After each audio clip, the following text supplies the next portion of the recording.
The reason I'm posting videos is for the record. I want to keep a record of the almost literally the start to finish of this build.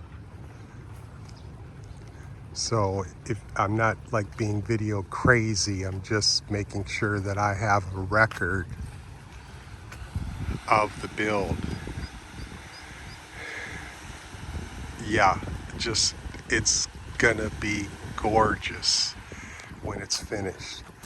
When we get the front decorative gates in, and we'll have some lighting on the front.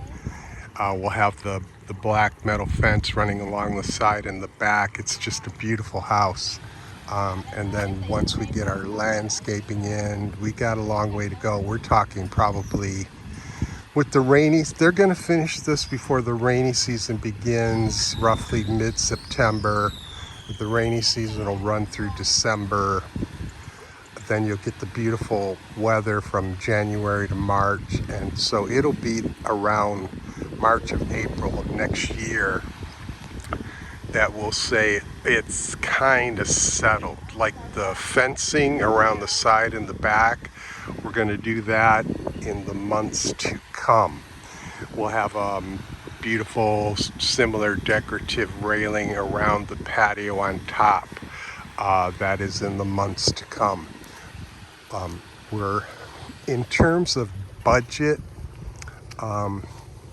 it's not a problem, but we're getting done what we can get done with what we have now. I don't, because of Uncle Sam, you got to be careful how much you draw annually. I don't want to put myself in a super tax bracket for next year, which I've already approached. But if I told you what we're paying for all of this, you'd shit your pants. So I'm not going to reveal that. I will only tell you that it's insane how economical the cost has been to build this monstrosity. And it's just a gorgeous place in a gorgeous area, and it's at a price that is just really remarkable. I'm not paying jack shit for this house compared to the US of A. It's, geez. That house is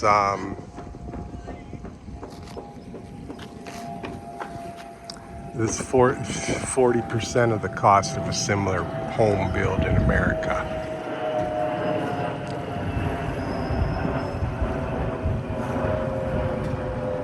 But yeah, love my wall, love this house. It's really coming together. It's really starting to look like a home now.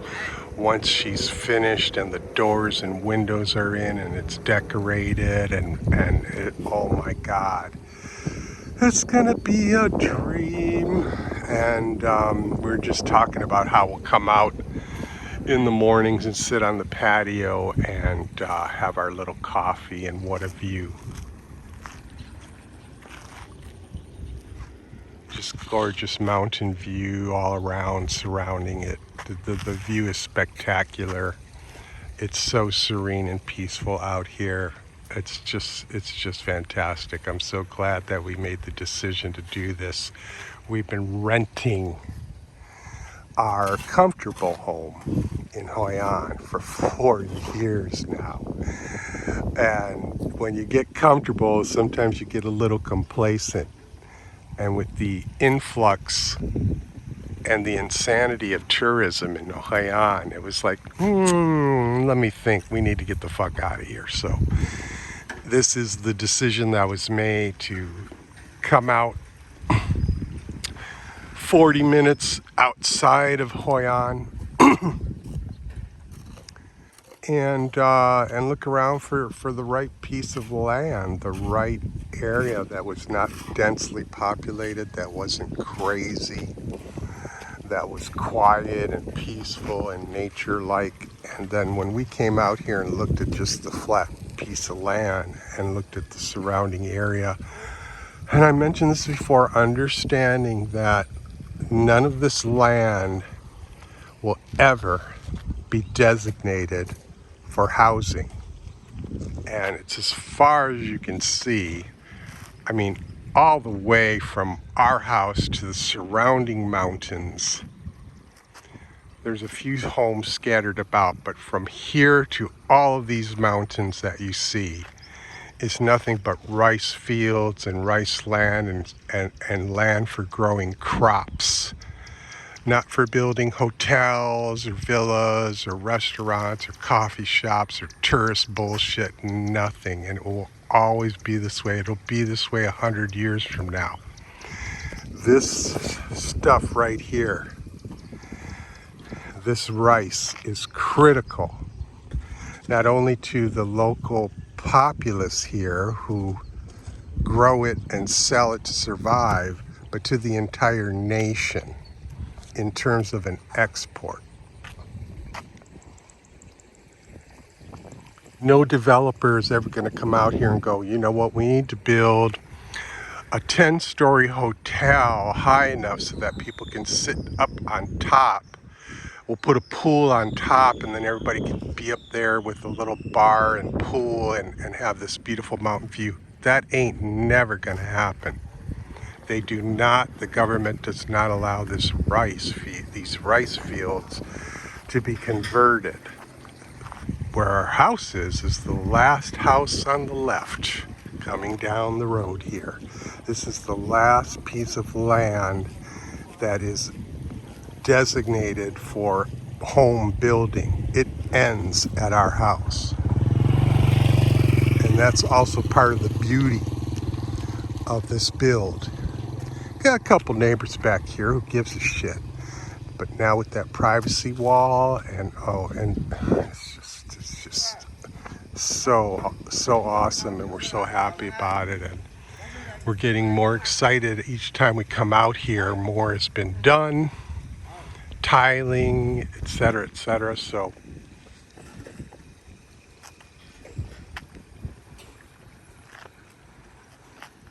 I sound like a broken record, and I do apologize for that, but you know, I'm taking credit where credit is due. You know, you can talk to like a lot of people, expats, whatever, general entities that will try to give you knowledge of Vietnam, and generally they'll tell you, you know what, to be able to find a spot like this to build a home is nearly impossible. People will tell you, oh, Vietnam is a crazy, noisy, chaotic place. And these are all the dumbasses that have done nothing, particularly expats that choose to live in Hanoi and Ho Chi Minh City and Da Nang. Because these, well, for one thing, they don't have a Vietnamese wife. They don't speak the language. They don't have a clue of how to interact and immerse themselves and function within a culture that is radically different, with a language that is like the third hardest in the world to learn. So they have to stay near the most sophisticated, let's call it, infrastructure that is available. So that's why you see, you know, the majority of expats in Vietnam do not live out here in the country.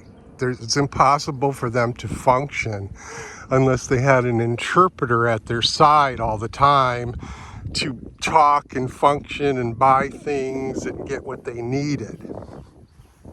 You want to know how many expats in Vietnam build homes like this? You could probably count them on one hand. And I can assure you, each and every one of them is obviously married to a Vietnamese woman. That is the only way you are able to purchase land and build a home. Now, it's no secret that all of this land and this house and everything is in my wife's name. But when you have a wife that you trust, when you have a ride or die, it's not a problem. Now Vietnam has it set up so that if my wife were to pass before me, which is highly unlikely, the property does default to me as the husband. They just don't take everything and say, hey man, get the fuck out. It's over. This will default to me. I can sell it.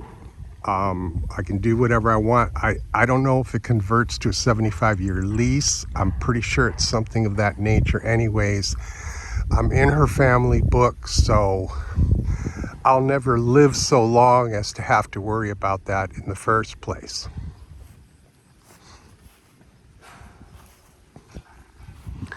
But this is where I'll live out my days, and you couldn't ask for anything better. It's just going to be, it's a dream. It's a dream house. It's a dream area. It's just about perfect.